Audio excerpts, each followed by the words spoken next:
মুহাম্মদের উম্মত না হইলে তুই রাতের মধ্যে দেখতি ফজরের পরে তুই অন্ধ হয়ে গেছো। আমার মাওলা রাতের মধ্যে তোরে গজবে ধ্বংস করত, কেন করে না? তুই মুহাম্মদের উম্মত হয়ে বেঁচে গেছো।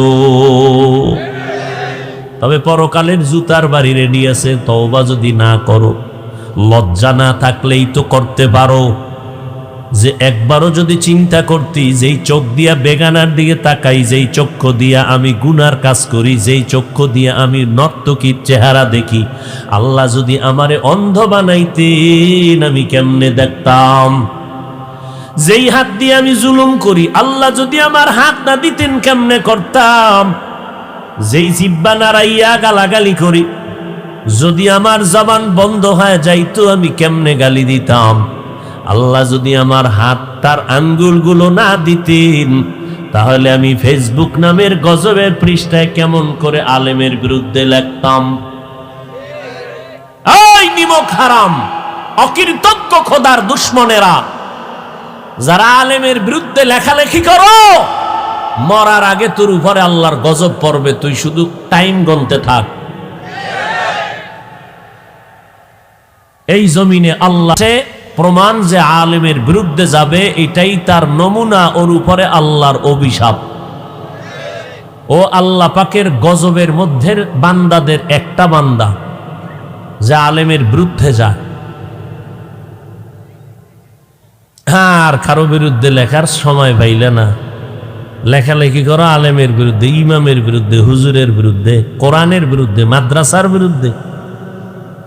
আল্লাহ হেদায়াত দান করুন। নেয়ামতের শুকর আদায় করো। আল্লাহ 5টা আঙ্গুল দিছেন, এক একটা আঙ্গুলে 4টা করে দাগ দিয়া দিলেন তসবিহ। বান্দা নামাজ পড়বি 5 বেলার, নামাজের সালামটা ফিরাইয়া মাত্র 2 মিনিট লাগবে। 33 বার সুবহানাল্লাহ পড়বি, ডান হাতের আঙ্গুলের কর গুনে গুনে সুবহানাল্লাহ সুবহানাল্লাহ। 33 বার আলহামদুলিল্লাহ পড়বি, 34 বার আল্লাহু আকবার পড়বি, ডান হাতের হক আদায় হয়ে যাবে। আল্লাহ 2টা চক্ষু দিছেন নাপাক দেখার জন্য না, বেগানাতে তাকাইয়া জিনার গুনাহ করার জন্য দেয় নাই। আজকে চেহারাটা দেখো না রে বাবা, আয়নার সামনে নিয়ে দেখ। 40 বছরের আগে তোর চেহারায় কোনো ক্রিম লাগবে না, পাউডার লাগবে না, চেহারা ঝলমল করবে আমার, কারণ আমার আল্লাহ পুরো বডির মধ্যে চেহারাটা কুদরতের হাত দ্বারা বানায় দিছে। দেখো না, শীতের মধ্যে গরমের মধ্যে হাত মোজা পাও মোজা লাগাইয়া পুরা শরীরটারে পোশাক দিয়া ঢাকিয়া মাত্র চোখ 2টা খোলা রাইখা বের হয়ে গেলাম। যত ধুলা বালু চেহারায় বডির মধ্যে যায় না, পোশাক পর্দা, যত বৃষ্টি পড়ে সব বডির মধ্যে চেহারায় লাগে, বডিতে তেমন লাগে না, পোশাক দিয়ে কাবার দিয়ে লাগানো। কিন্তু মাওলার কুদরত তাকায়া দেখ, গোসলখানায় যখন ঢুকতে যাও, ও বান্দা নজর করে দেখবা, তোমার জামা কাপড় খুলবা, শরীরে 1000 বালতি পানি দাও, সাবান না দিয়া ডলা না দিলে, তোমার মেসেজ না করলে শরীরের ময়লা যায় না, অথচ পোশাক দিয়ে আটকায় রাখছো। কিন্তু যেই চেহারাটা খুলিয়া রাখছো, এত ধুলাবালু গরম রৌদ্র লাগলো, এই দেয় সাবান লাগবে না, হালকা পানি দিয়ে একটু মেসেজ করে নাও, একটু বিন্দু ময়লা থাকবে না। এটা কোনো ক্রিম লাগবে না, বিউটি পার্লার লাগবে না। তোর চেহারা কালা হইলেও মানুষ পাগলের মতো দেখবে তাকায়া, আল্লাহ আকর্ষণ দিয়েই দিছেন জন্মসূত্রে। কিন্তু তোর চেহারার মধ্যে আকর্ষণ নাই কেন? 25 বছরের যুবক তুই, 30 বছরের যুবক, তোর চেহারার দিকে তাকাইলে মায়া হয় না কেন? তোর চেহারার উপরে আল্লাহর লানত, তোর চেহারার উপরে ফেরেশতাদের লানত, তোর মা বাবার অভিশাপ। চরিত্রহীন তুই গুনাহ করে করে করে করে চেহারা নষ্ট করে ফেলেছো। পৃথিবীর কোনো মেডিসিন আর মরার আগে তোর চেহারা ভালো করতে পারবে না। তুই বিউটি পার্লারে যাবি, ওইগুলো দিবি, চেহারা আরো নষ্ট হবে। এই সমস্ত মেডিসিন দিয়া চেহারা যদি ভালো করা যাইত, তা কালা মানুষ দুনিয়াতে একটাও থাকতো না। থাকতো? বরং ওই সমস্ত আলকাতরা ময়দা এডি লাগানোর পর রৌদ্র লাগলে গজব শুরু, কঠিন। এই জন্য আল্লাহ বলে মানুষ বড় নিমক হারাম। ইন্নাল ইনসান লিরাব্বিহি লাকানুদ, ইনসান বড় নিমক হারাম। আল্লাহটা খায়, আল্লাহরে গালি দেয়, আল্লাহর বিরুদ্ধে যায়। আল্লাহ তাআলা বলেন নেয়ামত পেয়েছো শুকর আদায় করো।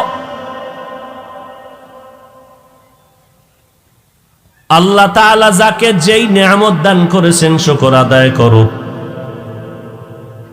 এই জমিনের মধ্যে আমি নবীর উম্মত হতে পেরে বড় ধন্য, আলহামদুলিল্লাহ। আলহামদুলিল্লাহ মানে সব গুণগান আল্লাহর। আল্লাহ আমারে রিজিক দেয়, বড় নেয়ামত। পানি দিছেন আমার আল্লাহ, বড় নেয়ামত। বাতাস দিছেন আল্লাহ, বড় নেয়ামত। সূর্যের আলো দান করেছেন, নেয়ামত। রাতের অন্ধকার দিয়েছেন, নেয়ামত। কারণ সারাটা দিন যদি কেউ 12 ঘন্টা ঘুমায়, রাতের 1 ঘন্টা ঘুমের বরকত আর হবে না। ওয়াজআলনাল লাইলা লিবাসা ওয়াজআলনান নাহারা মাআশা। কথা বুঝেননি কিছু? সারাদিন ঘুমাবেন, রাতের 1 ঘন্টা ঘুমের বরকত হবে না। রাতের ঘুম আমার রসুল বলেছেন, তো বলেছেন ওই বিজ্ঞানীরা এখন এটি রিসার্চ করে করে সমর্থন দিচ্ছে যে রসুল যা বলেছেন সব উম্মতের কল্যাণ। রাতের ঘুম গোটা দুনিয়ার মানুষের শরীরের জন্য মহা ঔষধ। আমরা ঘুম নষ্ট করি বা ঘুমাইতে পারি না দিনের খেদমতের এক অজুহাত। তোমরা যারা রাত্রে ঘুমাও না কি করো? তোমার ঘুম কেন নষ্ট করেছো বলো? তোমার চেহারা, তোমার বডি কেন নষ্ট হয়ে যাইতেছে বলো? তোমার চোখের পাওয়ার নষ্ট, কানের পার্স নষ্ট, কানে শুনো না। আম্মা জান যদি বলে তাড়াতাড়ি খানা খাও, সন্তান বলে আর গোসল করবো না, করে বলছি। কিরে বললাম কি, শুনলি কি? কয় কানের পার্স নষ্ট। কয় কেন? কয় গজবের মোবাইল। চোখের পাওয়ার নষ্ট, ব্রেন নষ্ট, হার্ট দুর্বল হয়ে গেছে, মাথা গরম, আবার কিছু নিমক হারাম, আল্লাহর দুশ্মন। এই মোবাইলের পেছনে ঘুরতে ঘুরতে ঘুরতে ঘুরতে অর্ধ উলঙ্গ হইয়া রাস্তায় পাগলের মতো ঘুরেও মানুষের কাতারেই নাই। ওর মাও চেনে না, বাপ চিনে না, ভাই চেনে না, বোন চেনে না, কিচ্ছু চিনে না, পাগল রাস্তায় ঘুরে অর্ধেক উলঙ্গ। কেন? মোবাইল ওরে পাগল বানায় দিছে। ফ্রি গেমস খেইলা ও পাগল হয়ে গেছে, তার সেরা রাস্তায় ঘুরতেছে। চলাফেরার অঙ্গি ভঙ্গি হঠাৎ করে ভালো মানুষটা প্রতিবন্ধীর মতো হয়ে গেছে এই মোবাইলের কারণে। এই যে ফ্রি গেমস খেলিয়া বহু যুবক পাগল হয় নাই? এই যুবক, আমি তো জানি না, শুনছি, তোরা সাক্ষী দে, হইছে? এবার তুই কবে হবি একটু টাইমটা গণনা কর। হাসো কেন? হাসো কেন? হাসির কথা বলছি? তোর কপালেই পাগলামি আছে, যেহেতু তুই ওইটারে জীবনের আপন বানায় নিস। তোর লেখাপড়া আপন না, তোর মোবাইল আপন। তোর আব্বা আম্মা আপন না, তোর মোবাইল আপন। যেই মোবাইলের মায়ায় পইরা তুই মাকে ছাইরা দিতে রাজি, বাপকে ছাড়তে রাজি, লেখাপড়া ছাড়তে রাজি, গোপনে গোপনে মা বাবার টাকা চুরি করো। তুই মোবাইল চালাবি এই জন্য, তুই চোর, তুই চরিত্রহীন। তোর মা বাবার জন্য তুই অভিশাপ। তোর কারণে তোর মা বাবার চোখের পানি শেষ হয় না, তোর কারণে তোর বাবার সংসারে বরকত নাই, তোমার কারণে তোমার মা আর আরামে ঘুমাইতে পারে না। বহু সন্তানের কারণে বহু মা বাপ জেলখানায়। এই কুলাঙ্গার সন্তান জন্ম দিয়ে কি লাভ হবে বলো?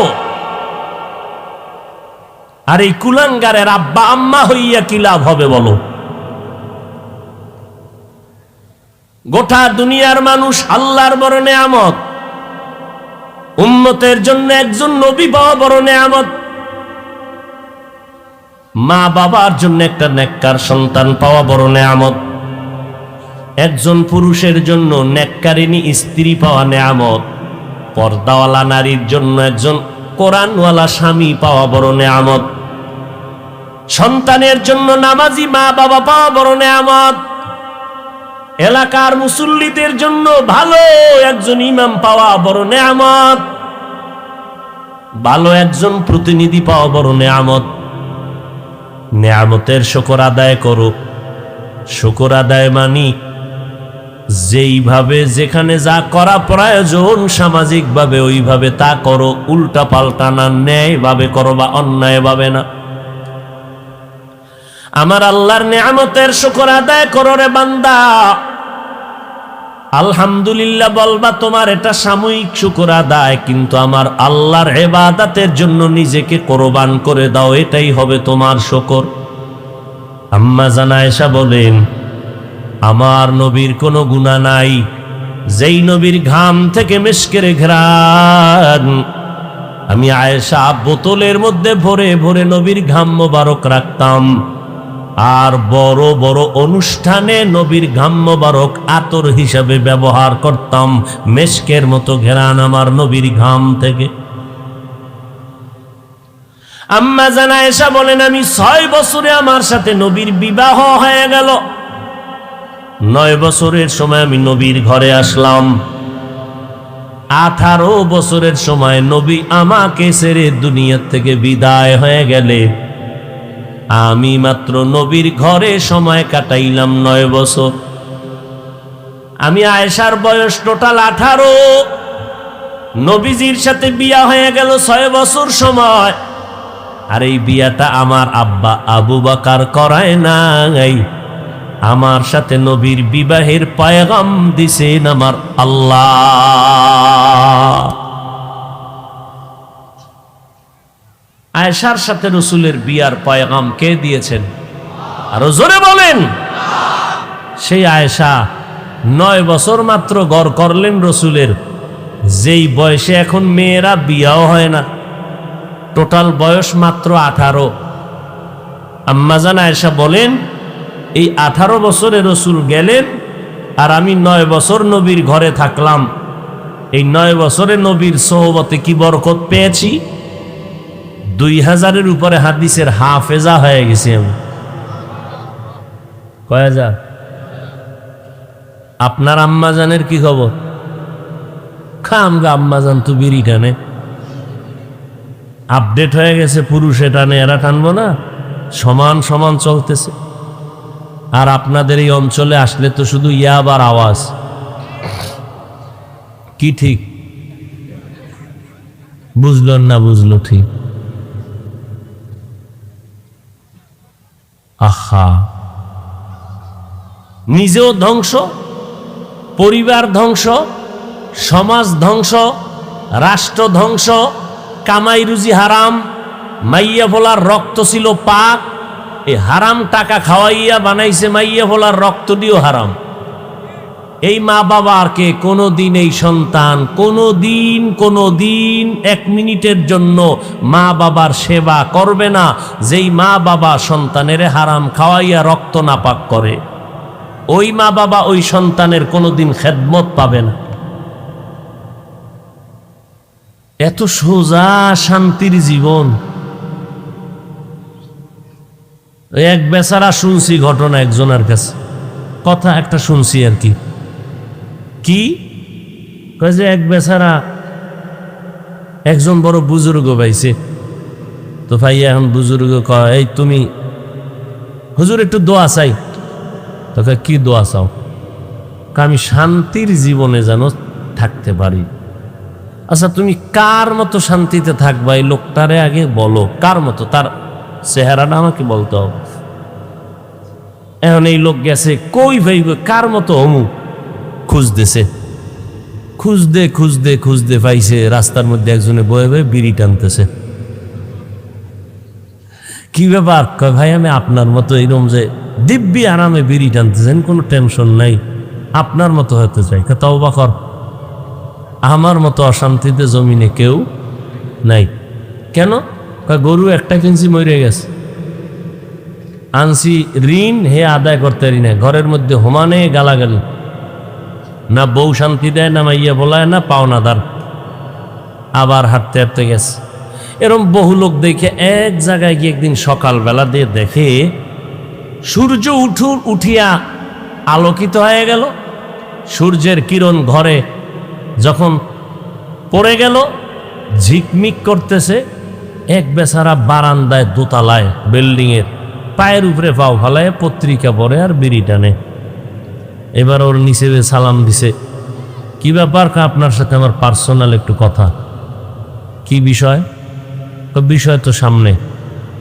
এবার গেল, আমি একটু দোয়া চাইছি, এক বড় আল্লাহওয়ালা, কার মতো শান্তি চাই খুঁজতে খুঁজতে আমনেরই আমি বহুত চিন্তা করে পাইলাম।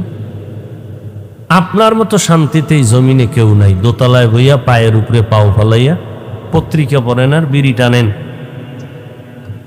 এত সুন্দর বাড়ি, তাজমহল। ওই বেচারা কয়, ভাই 13 বার ইস্তেগফার পড়বা, কারণ আমার মতো অশান্তিতে জমিনে কেউ নেই। বলে কেন? কয় আমার স্ত্রী পৃথিবীর শ্রেষ্ঠ সুন্দরী, তাই তো শান্তি। সন্তান বলে অনেক সন্তান, বাড়ি সুন্দর, টাকা পয়সা বলে জমিন টমিন সব আমার, কিন্তু ভিতরের জ্বালায় আমি মরে যাই। কি কি যে আমার সন্তানটি দেখো, এটি টাটকা হারামজাদা, একটাও আমার না। বলে কেন? আমার স্ত্রী অসুস্থ হয়ে গেছে, ওই সময় আমি ভালোবাসার আওয়াজ দিলাম, স্ত্রী বলে আমি মরে গেলে তুমি বিয়ে করবা। না, করুম না। প্রমাণ কি? এই প্রমাণ করতে যাইয়া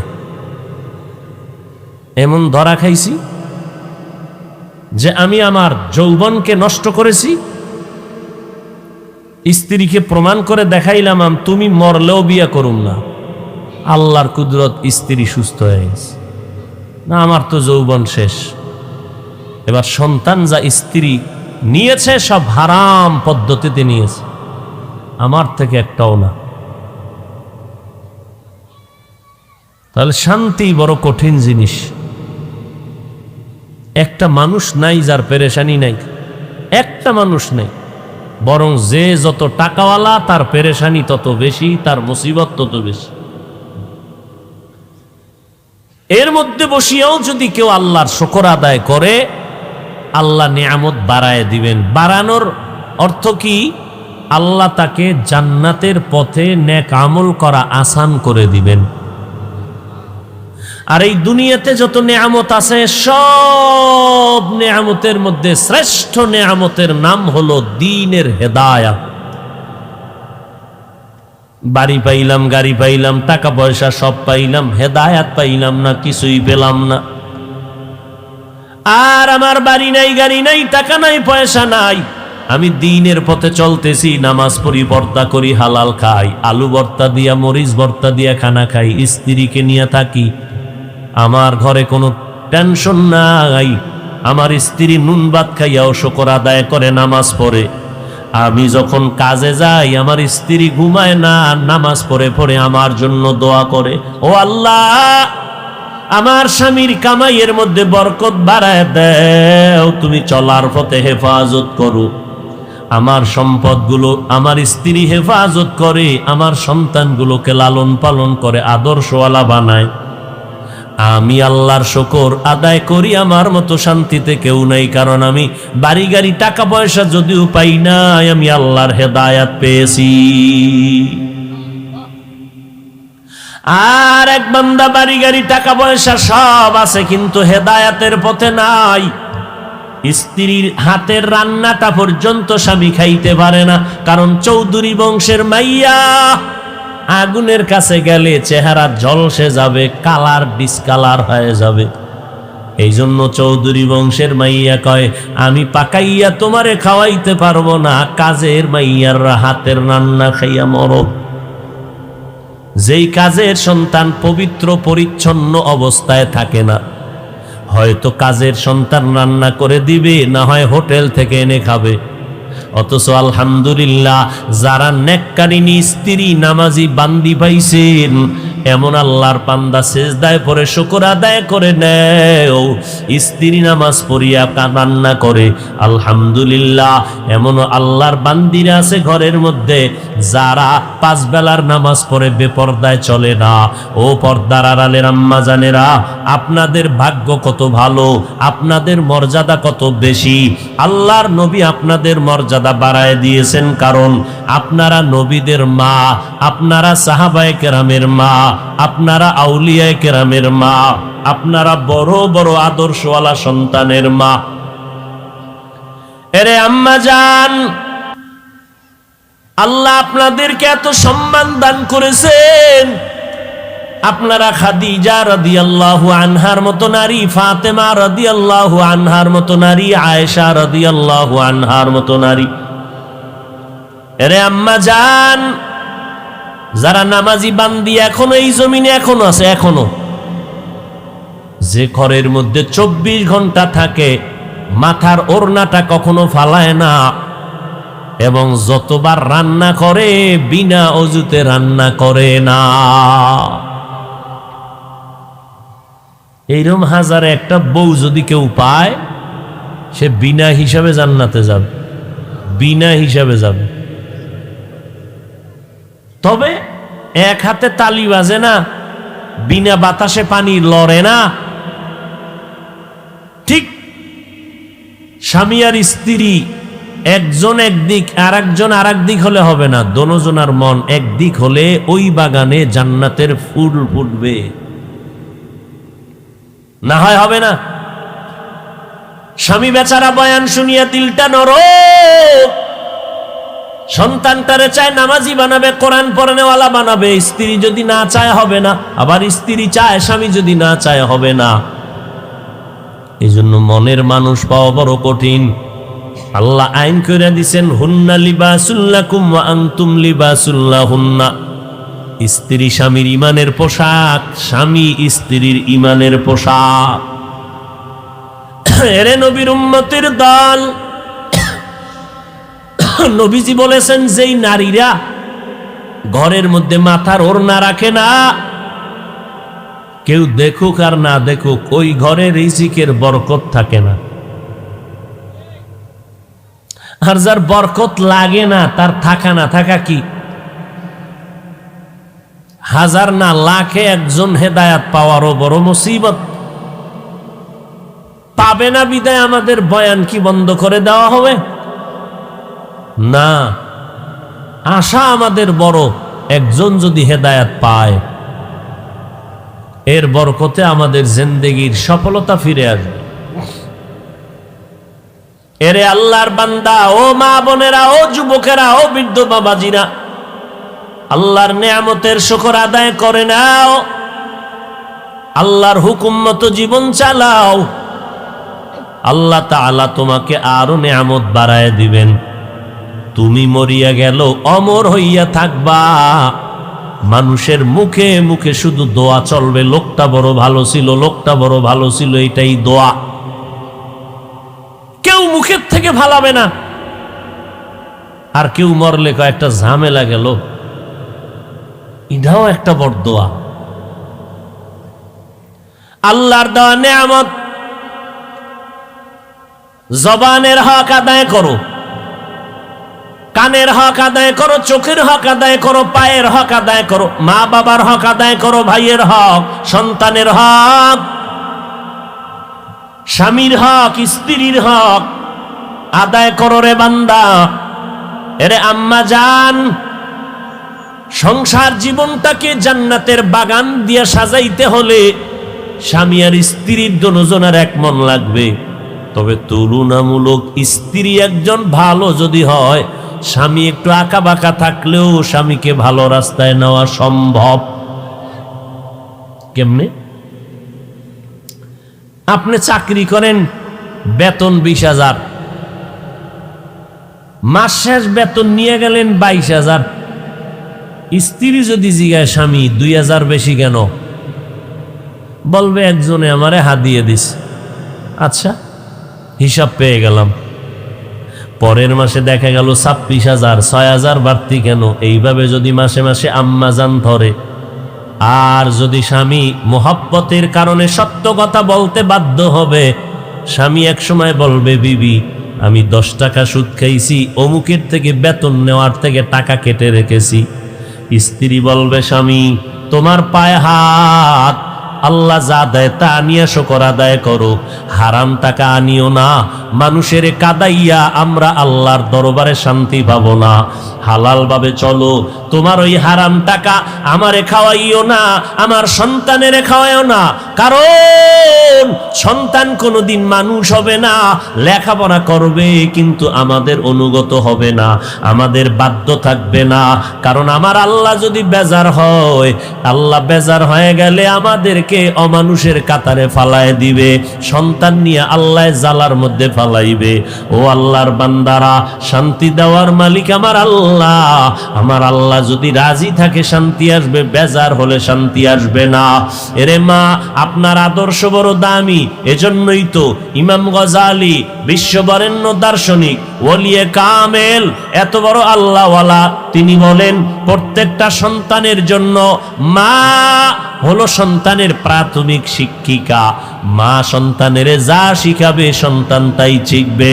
কারণ বাবার পাশে সময় বেশি সন্তান দেয় না, মায়ের কাছে সময় বেশি ব্যয় করে। আর সন্তান বাবার তুলনায় মাকে দেখে দেখে বেশি অনুসরণ করে। অতএব মাকে আদর্শওয়ালা হতে হবে, কারণ মা যদি ভালো হয় ওই ঘরের সন্তান আদর্শওয়ালা ভালো হবে। ডিসি সাহেব বড় ভালো, চেয়ারম্যান সাহেব ভালো, ওসি সাহেবের ব্যবহার ভালো, এই বাহাদুরি সব তার মায়ের। খোঁজ নিয়ে দেখেন তার মা ভালো, এই জন্য সন্তান ভালো। ভাইরা আমার, আল্লাহর নেয়ামতের কদর করো। অসুস্থ হওয়ার আগে সুস্থটাকে তুমি কদর করো। সুস্থ বড় নেয়ামত। যার চোখ নাই তার কাছে জিজ্ঞাসা করো চোখ কত বড় নেয়ামত। যেই বান্দার এক হাত আছে আর এক হাত নাই, তারে জিজ্ঞাসা করো হাত দুইটা কত বড় নেয়ামত। এরে নবীর উম্মতের দল, আল্লাহর নেয়ামতের মধ্যে আল্লাহর যত বড় নেয়ামত আছে, সব থেকে বড় নেয়ামত দিনের হেদায়াত। অতএব আপনি হেদায়াতের উপরে আছেন কিনা চিন্তা করেন। না হয় আপনি দুনিয়াও হারাইলেন, আখিরাতও হারাইলেন। আমরা যারা আল্লাহর নেয়ামত নিয়ে হেদায়েতের উপরে চলতেছি, আমরা হুজুরেরা না খাইয়া তো মরি নাই। আপনারা যারা নবীর তরিকা জবাই করিয়া চলেন, আপনারা 3 বেলা খাইতেছেন, আমরাও তো 3 বেলা খাই। আপনারাও রাতের বেলা ঘুমান, আমরাও ঘুমাই। আপনারা ব্যবসা বাণিজ্য করেন, চাকরি করেন, আমাদের নবীর তরিকাওয়ালাদের মধ্যে ব্যবসায়ী চাকরিজীবী কি নাই? আছে। ও আল্লাহর বান্দা, আপনারা বিয়ে শাদী করলেন, স্বাধীনভাবে দেশ বিদেশ সফর করেন, নবীর তরিকা যারা আমরা মানিয়ে চলি, আমাদের মধ্যেও তো স্বাধীনভাবে দেশ বিদেশ ঘুরে, অভাব নাই। তাহলে আপনারা কত আগাইলেন, আমরা কত পেছনে গেলাম। আসলে পেছনে আপনারাই গেছেন, আল্লাহর নবীর আদর্শওয়ালারা যায় নাই। কারণ এরা আল্লাহর মোহাব্বত নিয়ে চলতেছে, সম্মানও সবার উপরে আছে। যদিও কোটি টাকার মালিক না, বিল্ডিং নাই, গাড়ি বাড়ি নাই, কিন্তু সম্মান সবার উপরে আছে। এর থেকে আর কি দরকার দুনিয়ায় বলেন তো? শান্তি মতে বাচ্চা নিয়ে খাইয়া লইয়া দুনিয়ার থেকে আল্লাহরে লইয়া বিদায় হওয়া, এর থেকে আর শান্তি কোনো মামলা নাই, হামলা নাই, টেনশন নাই, পেরেশানি নাই। হ্যাঁ, কত শান্তির জীবন, সম্মান আর সম্মান আর সম্মান, এর থেকে আর শান্তি কি? অতএব আর যারা শুধু দুনিয়া দুনিয়া জিকির করলো, এরা বাড়ি গাড়ি সব পাইয়াও কিছুই পায় নাই। না সন্তান কথা শুনে, না স্ত্রী মন মতো চলে, জালার উপরে বিপদের উপরে বিপদ, বাইরের বিপদ, ভেতরের বিপদ, বন্ধু বান্ধব উপরে হিংস্র আক্রমণ, চোখ রাখছে কোন সময় ক্ষতি করা যায়। মানে অল টাইম একটা পেরেশানির মধ্যেই চলে যায়। এরে নবীর উম্মতের দল, এই জন্য আল্লাহর কাছে এখনো সময় আছে, তওবা করে নাও। আর আল্লাহকে যদি বলতে পারো, হে মালিক, দুনিয়াতে সব পাইলাম, হেদায়েতের দরজায় আসতে পারলাম না, আমার মতো বান্দা যদি স্কুল কলেজে পড়িয়া নামাজ পড়ে, ও পর্দার আড়ালের আম্মা জানেরা, আপনার মতো মা এখনো ঘরে আছে, নামাজ ছাড়ে না, বেপর্দায় চলে না, আপনি কেন পারবেন না? আরে যুবক, স্কুল কলেজে পড়নেওয়ালা তোমার মতো ছাত্র 5 বেলার নামাজি আছে না নাই? তুমি তোমার বিবেকটাকে জিজ্ঞাসা করো, বাবা তুমি কেন পারবা না? আল্লাহ বুঝি তোমার উপরে বেজার, মা বাবা বেজার। র‍্যাব, আর্মি, পুলিশ, বিডিআর চাকরি করে, 5 বেলার নামাজি, এমপি, মন্ত্রী, chairman, member, OC, DC, SP, 5 ওয়াক্ত নামাজির অভাব নাই। তোমার গুনার কারণে আমার আল্লাহ বেজার, আমার নবী বেজার, মা বাবার অভিশাপ লেগে আছে। মোনাজাত দেয় সবাই, অনেকের চোখের পানি পড়তে থাকে, আর কারো চোখে পানি আসে না। কারণটা কি? গুনার কারণে দিলটা শক্ত শক্ত, দিলওয়ালার চোখে পানি আসবে না। এই জন্য আল্লাহ পাক বলেন, বান্দা, আমার রহমতের দরজা ছাড়িয়া তুই কই যাবি? আমি আল্লাহ তোরে বড় মোহাব্বত করে বানাইছি, গুনাহ যদি করিয়াও ফেলো, আয় তওবা কর। আমি আল্লাহর কাছে যদি ক্ষমা চাও, আমি এক মুহূর্তে তোর জীবনের গুনাহ ক্ষমা করে দিব। স্কুলে পড়ো, কলেজে পড়ো, বাধা নাই, চাকরি করো, বাধা নাই, ব্যবসা করো, বাধা নাই, সংসার চালাও, বাধা নাই, কৃষিকাজ করো, বাধা নাই, তবে তুমি আল্লাহর হুকুম মতো জীবন চালাও। 5 বেলার নামাজ পড়ো, মা বাবার দোয়া নিয়ে চলো, উলামায়ে কেরামের পরামর্শ নিয়ে চলো। ও আল্লাহর বান্দারা, নবীর তরিকা মতে চলো, আল্লাহ খুশি, নবী খুশি, দুনিয়ার জীবনও শান্তিময় হবে, আখিরাতও মুক্তির জন্য হয়ে যাবে। দুনিয়াতে আজকে যার পাল্লায় পড়িয়া, যার মহাব্বতে পড়িয়া নামাজ ছাড়তেছি, ও যুবক, যেই বন্ধু বান্ধবের পাল্লায় পড়ে আজ আমার নবীর সুন্নতের জবাই করতেছো, যেদিন আজরাইল আসবে, ওই দিন সাদা 3টা কাফনের প্যাকেট হইয়া যাইবা। কোন বন্ধু আপনজন তোমার সাথে কবরে যাবে না, একা একা ওই অন্ধকার কবরে। নেক আমল না থাকলে উপায় নাই, এজন্য আল্লাহর কাছে তওবা করে নাও। মরিয়া গেলে যাইবা, আজকে থেকে নামাজ ছাড়বা না, বেপরদায় চলবা না। ও আল্লাহর বান্দারা, খাঁটি অন্তরে তওবা করো, তবে সবার কপালে তওবা নসিব হবে না। 13টা বছর আবু জাহাল নবীরে দেখিয়া বয়ান শুনলো, কালেমা পড়ে নাই। এই জমিনে বহু শক্ত অন্তরওয়ালা থাকবে, কোনো বয়ানে তাদের দিলটা নরম হবে না। কিন্তু কিছু কিছু আল্লাহর বান্দারা যখনই গুনার কথা স্মরণ করবে, এক সময় দিলের মধ্যে কান্না শুরু হয়ে যাবে, আরে আমার মতো খারাপ তো কেউ নাই, মানুষ আমারে সামনে সালাম দেয়, পেছনে পেছনে বরদোয়া করে। আজ থেকে আমি তওবা করে নিলাম, নামাজ ছাড়বো না, বেপরদায় চলবো না, মা বাবারে কষ্ট দিব না, নবীজির তরিকার বাইরে চলবো না, আর দেশের বিরুদ্ধে, জাতির বিরুদ্ধে ষড়যন্ত্র করব না, উলামায়ে কেরামের পরামর্শ নিয়ে চলবো, সন্তানগুলো আদর্শওয়ালা বানাবো। জবানের দ্বারা মিথ্যা বলবো না, গালি দিব না, হাতের দ্বারা গুনাহ করব না, চোখের দ্বারা গুনাহ করব না। তওবা করার মতো যদি কারো অন্তর তৈয়ার হয়ে যায় যে মরিয়া গেলে যাব, আর গুনার কাছেও যাব না, এরকম তওবা করার যদি নিয়ত হয়, খাঁটি তওবার নিয়তে 2টো হাত আমার আল্লাহকে দেখাইয়া দেই।